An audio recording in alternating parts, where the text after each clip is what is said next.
안녕하세요. 김철애입니다. 오늘은 지방자치행정론 제 9장 강의 동영상을 올려드리도록 하겠습니다. 제 9장은 정부 간 관계 또는 중앙정부와 지방정부의 관계를 다루는 건데요. 우리나라에는 이 중앙정부, 국가가 하나 있죠. 그리고 지방정부는 17개의 광역자치단체와 229개인가요? 226개인가의 지방정부가 있습니다. 그래서 두 개, 243개의 광역자치단체 17개, 기초자치단체. 그러면 그 사이에 관계는 어떻게 설정될 것인가? 우리는 이계층제라고 하는데 한 국가의 광역자치단체, 기초지방자치단체에 있는데 중앙과 지방과의 관계는 어떤가? 또 광역과 기초지방정부 사이의 관계는 어떤가? 또 동등한 정부 사이에는 어떤 관계가 있는가? 이런 것들을 살펴보는 시간이 지방정부는 중앙정부와 어떤 관계에 있는가 하는 이번 장이 되겠습니다. 첫 번째 이론적인 것들을 살펴볼게요. 정부 간의 관계. 이거는 마치 우리 수학에서 다루는 등호, 부등호의 관계라고 할 수 있어요. 정부가 두 개의 정부가 있으면 그 두 개의 정부 사이에 누가 더 큰가 또는 동등한 권한을 가졌는가, A가 더 큰가, B가 더 큰가 이렇게 생각할 수 있죠. 이런 그 정부 간 관계 이론은 미국에서 시작돼서 발전된 이론들인데, 그래서 기본적으로 여러분들이 미국의 역사, 우리 행정학이 미국의 영향을 많이 받았기 때문에 연방주의라는 게 있습니다. 페더럴리즘이라고 해가지고 미국 건국 초기에, 지금부터 한 300년 전이죠. 300년 전에 미국에서 어떻게 나라를 만들까 이렇게 고민을 많이 했어요. 처음에는 영국의 식민지에서 출발했기 때문에 미국은 자유를 가장 중요시하는 국가입니다. 그래서 제가 그 정부를 네서서리 이불이라고 그랬잖아요. 즉 필요악이란 말이죠. 정부는 필요하지만 우리의 자유를 빼앗아 가기 때문에 기본적으로 큰 정부를 원하지 않았어요. 근데 그 다른 국가랑 전쟁을 하면서 특히 2차 대전 이런 걸 겪으면서 연방 정부가 정말 중요하구나 이런 것들을 깨달았단 말이죠. 그래서 연방 정부의 힘이 커져가고 있어요. 그래서 미국의 역사는 13개 주에서 시작합니다. 저 뉴욕부터 시작하는 맨하탄 그쪽 MIT 즉 보스턴에서 시작하는 13개의 주정부가 지금은 50개의 주정부로 연결돼 있죠. 미국은 연방제이기 때문에 이 주정부가 하나의 스테이트, 국가예요. 그래서 이 연방 안에서 어떻게 정부 간 관계를 맺을 것인가 하는 게 이제 연방주의가 되겠고, 우리나라는 이 연방이 아니라 단방제 국가라고 그래요. 대한민국이 하나밖에, 스테이트가 하나밖에 없는 것이죠. 관련된 이론들이 있는데 이런 개념들을 여러분들이 그냥 간략하게 살펴보고, 이거는 시험에 나오지 않습니다. 이중연방제 이야기는 뭐냐면 연방정부와 주정부가 독자적으로, 아까 등호라고 그랬죠. 동등한 관계에서 활동할 수 있도록 하는 게 이중연방제예요. 그래서 주정부, 50개의 주정부의 권리를 강조하고 있고, 그 다음에 협력적 연방제, cooperative federalism이라고 하는 거는 이 대공황이 이렇게 하면서 이 주정부가 따로 놀아가서 지금 안 된단 말이죠. 그래서 연방정부의 역할이 강화된 때, 그때를 협력적 연방제. 그 다음에 창조적 연방제는, 이거는 1960년대 월남전을 겪고 나서 연방정부가 더 중요해요. 사회복지제도도 필요하고 연방정부의 역할이 추가로 강화되고, 그 다음에 너무너무 연방이 너무 힘이 커졌다 이러면서 조금 지방의 권한을 좀 강화해야 된다는 게 신연방제, 뉴 페더럴리즘이 되겠어요. 그래서 지방 분권과 지방 정부에 좀 제한 없는 포괄 보조금을 주고 주정부의 권한과 책임을 강화하자는 게 신연방제가 되겠습니다. 이런 것이 연방제, 페더럴리즘이라는 차원에서 논의되는 것이고, 그 다음에 정부 간 관계, intergovernment relation이라는 개념에서는 연방정부와 주정부 관계뿐만 아니라 주정부와 주정부 사이 관계, 또 주정부와 지방정부 사이 관계를 논하고 있습니다. 학자들에 따라서 조정 권위 모형, 포함 권위 모형, 중복 권위 모형, 이것이 아까 이야기했던 등호 관계냐, 부등호 관계냐, 수직적인 관계냐, 수평적인 관계냐, 이런 것들이고, 알커크라는 사람은 대리인 모형, 뭐 동반자 모형, 지배인 모형, 뭐 이런 다양한 모형들을 만들었는데, 이거는 이론적인 측면, 아까 말씀드린 대로 시험에 나오지 않으니까 관심 있는 사람들 관련된 내용을 좀 더 살펴보시면 인터넷에 찾아보면 다 나옵니다. 관련된 여기 어, 논문을 찾아보면 돼요. 여기 제가 쓴 지방정부의 국정참여라고 하는 이런 논문들이 있어요. 이 안에 보면은 관련된 내용들이 잘 정리되어 있습니다. 그러면 지방정부 입장에서는 우리나라는 243개의 지방정부가 있는데 그 지방정부가 국가 즉 이 대한민국 중앙정부에 어떻게 참여하느냐의 관계는 이것도 등호, 부등호의 관계로 볼 수 있습니다. 그래서 우리나라는 전통적으로 단체자치라고 그랬잖아요. 그러니까 국가가 훨씬 더 센 거예요. 중앙정부 우위 관계죠. 반면에 앞으로 미국에서 신연방론처럼 지방분권을 좀 지방화 시대 이야기하면서 지방분권을 중시하고 있습니다. 그 다음에 중앙정부와 지방정부가 대등하고 협력관계 이런 식을 강조하는 전통은 주민자치, 단체자치가 아니라 주민자치 입장에서는 야, 국가도 우리가 만든 거야. 우리가 주민이 더 먼저 결정할 권한이 있어. 이런 상, 지방정부의 권한을 상당히 강조하는 입장은 주민자치의 전통 이렇게 이해하시면 되겠습니다. 그 다음에 좀 더 지방정부가 우위 관계로 이렇게 갈 수도 있어요. 지역에 관련된 정책은 국가가 관여하지 마. 우리가 알아서 할게. 근데 이거는 한계가 있어요. 왜냐하면 돈이 있는 지역에서는 이게 되는데 돈이 없는 지역에서는 상당히 한계가 있다. 대전만 해도 여기서 중요한 게 지방재정 자립도인데 여러분들도 돈이 없으면 엄마 아빠한테 나 독립할게요. 쉽게 못 하잖아요. 하여튼 그런 방향은 지방정부 우위 관계로 가는 경우도 있다. 그리고 지방정부 차원에서 국정이라고 하는 것은 국가의 정책 또는 정치에 참여할 수 있는 방식은 첫 번째는 의견 수렴, 그 다음에 합의, 지방주도 이렇게 점점 지방의 힘이 더 커져가는 단계. 의견 수렴은 중앙정부가 니네들 전국에 내가 예술의 전당 줘줄 텐데 너 어떻게 생각해? 하고 설문조사나 그런 공청회통을 통해서 의견 조사하는 정도가 의견 수렴형이에요. 반면에 협의라고 하는 거는 일정한 파트너로 인정을 하고 한번 우리 세종시에 오십시오. 가지고 서로 회의를 하는 거예요. 회의를 일방적으로 듣는 게 아니고 회의를 하고 그 다음에 결정은 또 중앙정부가 일방적으로 하죠. 저 일방성 때문에 의견 수렴이나 협의는 일방적으로 결정을 하는 거 최종적으로는. 반면에 합의라고 하는 거는 지방정부가 합의하지 않으면 국가정책 추진이 안 되는 거를 합의라고 볼 수 있어요. 반면에 지방 주도라고 하는 거는 지역 관련된 정책을 지방 정부가 우리가 알아서 할게. 서울시나 경기도 같은 지역은 사실상 지방 주도로 자기 관련된 정책을 추진하는 경우가 많아요. 왜냐하면 그만큼 돈도 있고 역량이 있기 때문에 그런 것이죠. 최근에 올해는 한때 그 저짝 새만금에서 벌어진 세계 잼버리 대회 가지고 많은 논란이 있었습니다. 그래서 신문에서는 막 전라북도가 잘못했다 이런 이야기도 많이 있는데 실제로는 그 정책은 다 누가 했냐면 중앙정부인 여성가족부가 다 했단 말이에요. 그러니까 사실상 여성가족부가 지방에 아무런 권한도 주지 않았어요. 그러니까 국정참여가 사실상 의견 수렴이나 협의 정도에만 미친 거죠. 이 합의 정도부터 지방정부가 권한도 있으면서 책임을 지는 건데 그래서 그 다음에 뭐 중앙정부에서는 전라북도 공무원들이 잘못했다고 막 국정조사하고 막 그런다고 그랬는데 쑥 들어가서 알아보고 나니까 다 국가, 즉 중앙정부의 잘못이었던 거죠. 이런 사례들을 한번 여러분들이 살펴보면 많은 도움이 될 것으로 생각이 됩니다. 그 다음에 지방자치법에 나와 있는 내용들을 한번 살펴볼게요. 중앙정부, 즉 국가는 지방정부에 어떠한 권한과 책임을 가지고 있는가?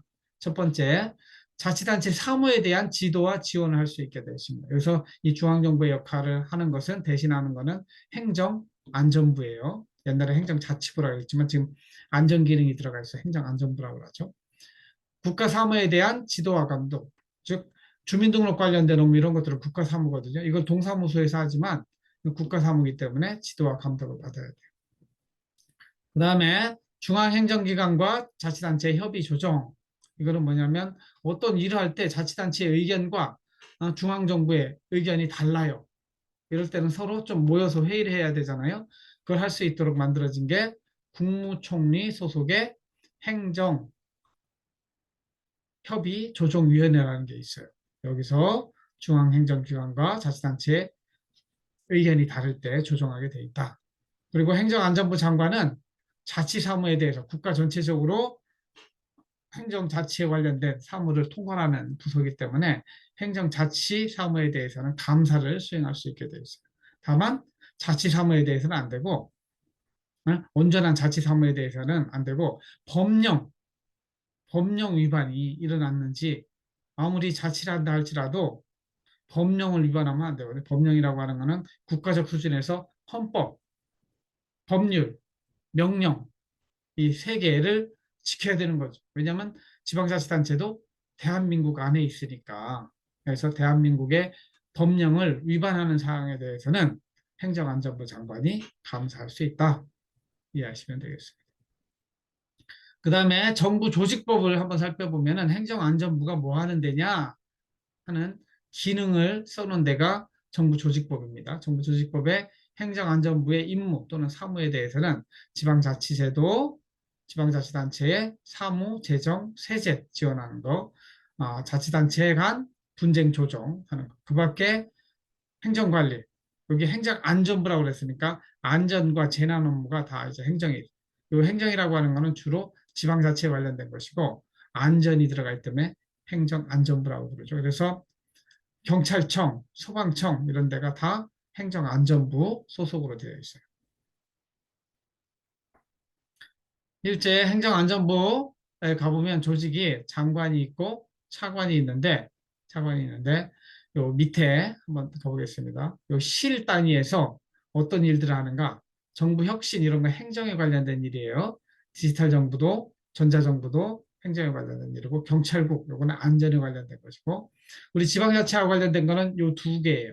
지방자치 균형발전실하고 지방재정경제실 이런 것들은 우리나라 243개의 지방자치단체 관련된 국가적으로 통과하는 업무를 하고 있다. 이해하시면 될 것 같습니다. 그 다음에 뭐니 뭐니 해도 제일 중요한 게 돈의 관계인데 중앙정부와 지방정부의 돈 관계는 어떻게 이루어지는가 한번 살펴보겠습니다. 우리나라는 국세 14개, 지방세 11개를 가지고 돈을 걷어들입니다. 강제로. 그래서 국세에는 소득과세, 재산과세, 소비과세가 있고 지방세에도 마찬가지로 소득, 재산, 소비과세가 있습니다. 이건 저번에 한번 살펴봤기 때문에 대전시 사례를 가지고 소득이라고 하는 거는 여러분들이 월급을 받으려는 애는 소득세, 또 삼성전자와 같은 회사가 돈 버는 단기순이익 버는 거는 법인세, 재산에 대해서는 상속세, 증여세, 종합부동산세 이런 것들 재산세. 소비에 대해서는 대표적인 게 부가가치세. 부가가치세가 전형적인 소비세입니다. 지방에서도 여기서 걷는 소득세의 일부를 지방에 내려주면 소득세, 지방소득세가 되고요. 그 다음에 지방소비세 있잖아요. 부가가치세의 일부를 지방에 내려주면 지방소비세가 되는 거예요. 그 밖에 지방정부에서 가장 큰 비중을 차지하는 것은 세금 중에 취득세, 가 된다고 그랬어요. 취득세, 등록세 이것이 큽니다.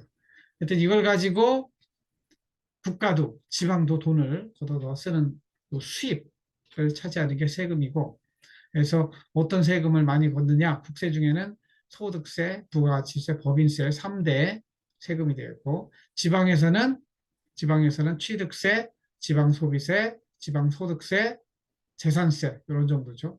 그래서 지역에 따라서 지방 소비세가 더 많은 데도 있고 소득세가 많은 데도 있고 그래요. 그래서 전반적으로는 취득세가 제일 큰 비중을 차지한다. 이 정도 아시면 되겠고 그다음에 지방세로 가더라도 지방세에서 걷어들이는 충청남도, 천안시 이렇게 경우에는 이렇게 세금이 11개인데 6대 5로 나눠져 있습니다. 그러나 대전시, 대덕구 그럴 때는 대덕구 자치구세는 2개밖에 안 돼요. 여기는 9대 1로 나뉘어져 있죠. 그래서 자치구는 사실상 스스로 걷어들일 수 있는 세금이 너무 적어서 자치할 수 있는 재정적 기반이 없다. 이렇게 볼 수가 있습니다. 각 세금에 대해서는 여러분들이 이 표를 넣어줬으니까 이게 무엇을 의미하는지, 특히 지방소득세라고 하는 거는 법인 소득세액의 10%를 지방에 내려주는 거예요. 지방소비세는 부가가치세의 21%를 지방에 내려주는 것. 이런 개념은 새로 생긴 개념이니까 그러면 시험 준비하는 입장에서는 잘 살펴보는 것들이 필요합니다. 그래서 우리나라의 현실은 지방자치단체는 부자 동네가 있고 가난한 동네가 있어요. 그렇기 때문에 부자 동네와 가난한 동네 전체에서 걷어들이는 국세의 일부를 지방에 내려보내줌으로 인해서 지방자치가 골고루 이루어질 수 있도록 한단 말이죠. 그래서 서울시나 경기도, 용인, 성남 이렇게 부자 동네에는 돈을 내려줄 필요가 없어요. 하지만 전라남도, 전라북도, 대전시도 재정자립도가 50%밖에 안 돼요. 전체 쓰는 돈에 지방세로 걷어들이는 돈이 50%밖에 안 된단 말이죠. 나머지 50%는 꾸어야 되는데 이 돈을 누가 주느냐? 국가가 좀 내려주는 거죠. 그래서 지방교부세라고 하는 것은 행정안전부 장관이 지방교부세법에 따라서 내국세 총액의 19.24%를 나름대로 따지는 방법이 있어요. 이 지방자치단체는 수요가 100만 원인데 지금 50만 원밖에 안 거치니 50만 원 도와줘야 되네. 이 차액을 따져가지고 전국적인 비례를 따져서 가난한 동네에 내려주는 돈이 지방교부세가 되었어요. 구체적인 내용은 공식에 따라서 내려보내주는 지방교부세, 보통교부세, 그다음에 특별하게 태풍이 오거나 장마가 발생해서 어? 굉장히 큰 피해를 입을 경우에 내려보내는 것은 특별교부세, 부동산에 관련된 건 부동산교부세, 소방에 대해서는 소방안전교부세 이런 것들이 다 지방교부세가 되겠습니다. 저 뒤에 살펴보는 국고보조금하고 차이는 이거는 일반 재원으로 들어가기 때문에 지방자치단체가 자유롭게 쓸 수 있어요. 자유롭게 쓸 수 있어요. 반면에 저 뒤에 나오는 국고보조금은 반드시 중앙정부가 여기에 써 하면은 그 지정된 항목에만 돈을 쓰게 되어 있습니다. 여기서 여러분들이 알아둬야 되는 중요한 개념은 재정 자립도, 대전시의 입장에서는 자체 재원, 지방세로 걷어들이는 재원이죠. 이 재원하고 의존 재원, 이게 전체 쓰는 1년의 살림살이에요.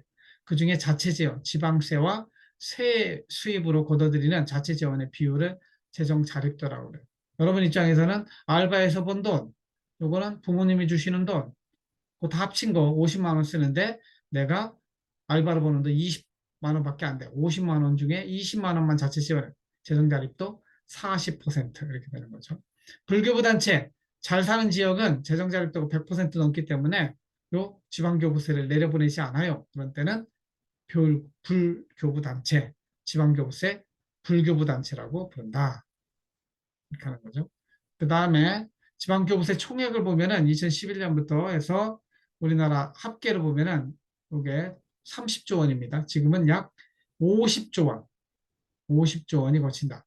근데 중요한 거는 지금 신문에서도 내국세 총액의 19.24%를 내려보내게 돼 있는데 지금 내국세가 예상만큼 안 거쳤어요. 한 50조, 60조가 기획재정부에서 예측 잘못한 사람들 다 잘라야 되는데 하여튼 내국세가 덜 거치면 그만큼 또 지방교부세가 덜 내려가게 돼 있어요.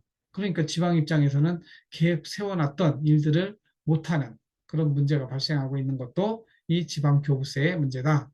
이해하시면 될 것 같아요. 그 다음에 지방교육자치 다음에 살펴보는데 교육자치를 위해서 쓰는 돈은 교육재정교부금이에요. 각 지역마다 유치원, 초등학교, 중학교, 고등학교가 있잖아요. 여기 있는 선생님들이 30만 명이 된다고. 이런 분들을 위해서도 뭐를 내려보내냐면 교육을 위해서 돈을 쓰라고 내국세 총액의 20.79 이것이 지방교부세보다 더 많죠. 이 돈을 교육감이 받아서 쓰는 거예요.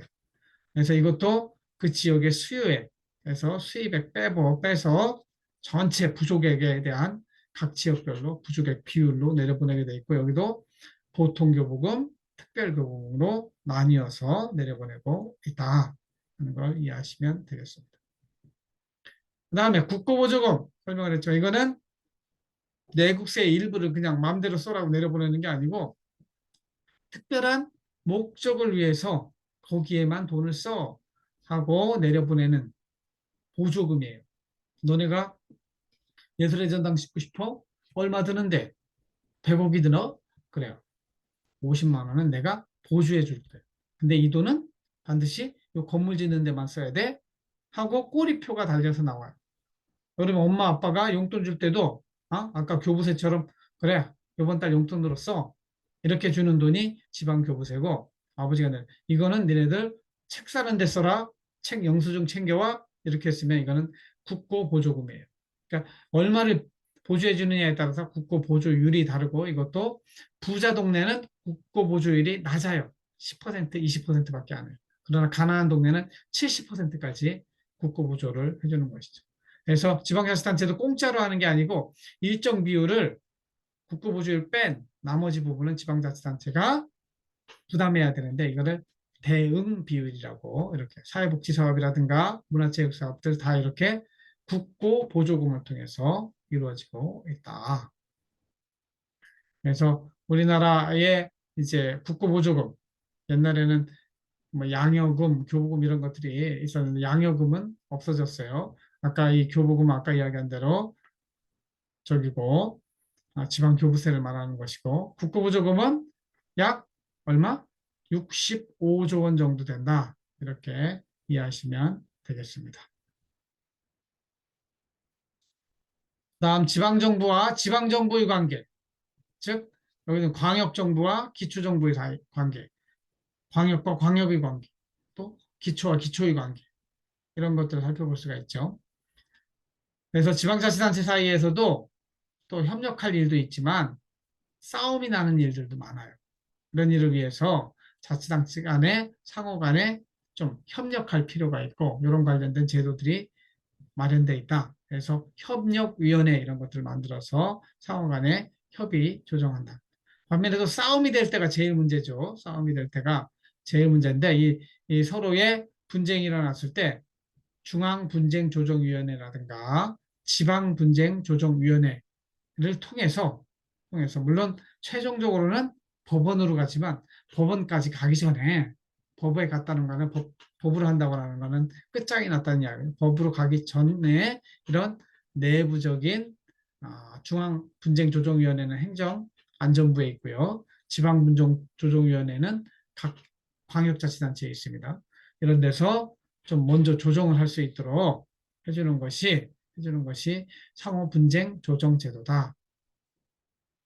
그리고 서로 함께 일을 할 때 행정협의회라고 하는 걸 만들 수 있게 돼 있어요. 2개 이상의 자치단체가 공동으로 사무를 처리할 경우는 행정협의회를 구성해서 할 수 있고 그 함께 참여한 자치단체들 사이에 규약을 맺고 여기서도 좀 안 되면 결국은 상급기관인 기초에서 싸움이 벌어졌으면 광역자치단체로 광역 사이에 싸움이 벌어졌으면 그 위에 있는 국가기관인 행정안전부에 가서 조정을 할 수 있도록 이렇게 되어 있습니다.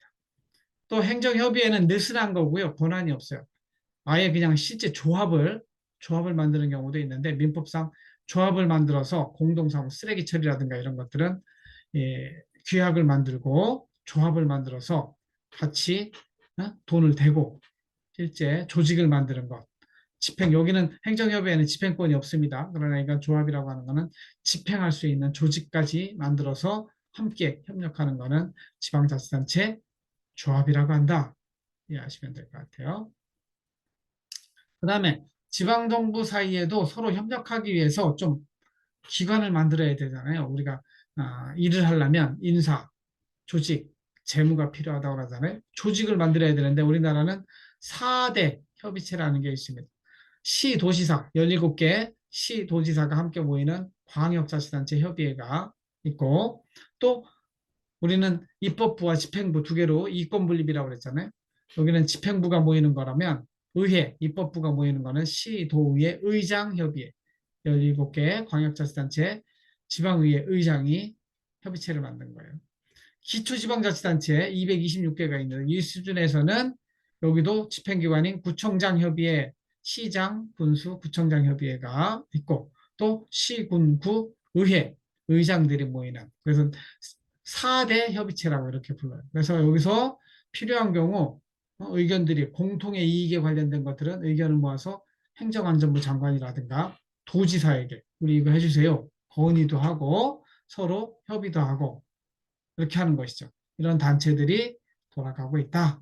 이 정도 이해하시면 되겠습니다. 그래서 여러분들은 이 맨 처음에 살펴본 것처럼 이 지방자치단체 사이에 또 협력이 되고 또 상부, 그러니까 상하로도 협력이 되고 수평으로도 협력이 되는 이런 것들을 이해하실 필요가 있습니다.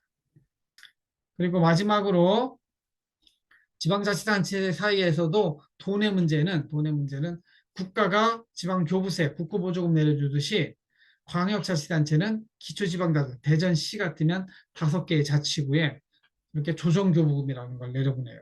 그래서 자치단체 조례로 규정해가지고 그 안에서도 또 잘 사는 지역이 있고 못 사는 지역이 있기 때문에 균형 발전을 위해서 기초지방자치단체 내려보내는 돈은 조정교부금, 경우에 따라서는 보전금이라고도 해요. 그 다음에 광역자치단체가 기초지방자치단체에 보조금을 주는 거는 시도비 보조금, 국가가 주는 거는 국고보조금이라고 하는데 여기는 시도비 보조금 이렇게 부른다. 재정적인 관계도 한번 살펴보시면 되겠습니다. 이 정도로 간략하게 살펴보았고 여러분 궁금한 사항은 스스로 좀 네이버나 구글에 찾아보면서 하시고 또 우리 오프라인 수업이 있으니까 그때 질문을 하시면 질의응답을 통해서 또 한번 살펴보도록 하겠습니다. 그래서 오늘은 제 9장의 강의 동영상을 올려드렸고 실제 수업은 우리 강의실에서 질의응답으로 진행하도록 하겠습니다. 들어주셔서 감사하고 마치도록 하겠습니다. 수고하셨어요.